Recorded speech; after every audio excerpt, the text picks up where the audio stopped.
Le 5 avril 2023, la série L'école de la vie est de retour à partir de 21h10, sur France 2, avec des épisodes inédits.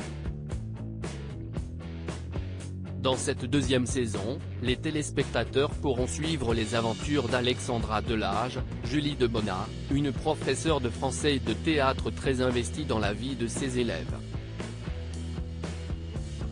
Mais elle doit faire face à de lourds problèmes personnels.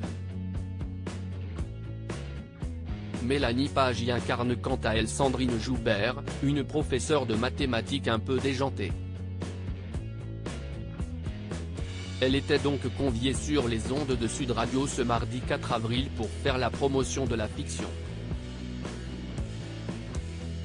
Et elle a bien entendu évoquer son mari Nagui, qui l'a produit. Samedi dernier, Nagui était aux commandes du Prime Votre Vie en Jeu, France 2, avec Bruno Guillon. Et il a confié que, pour économiser de l'eau, il prenait sa douche le temps d'une chanson. L'animateur de Sud Radio a donc souhaité savoir ce qu'il écoutait à ce moment-là. Il écoute beaucoup de rock, on ne va pas se mentir. Dès le matin, ça part fort, a donc révélé Mélanie Page. Mon mari a eu un peu peur. La divine blonde de 47 ans a ensuite évoqué la nouvelle saison de l'école de la vie. Un rôle de composition puisque Sandrine Joubert est autoritaire et psychorigide. Une personnalité loin d'elle.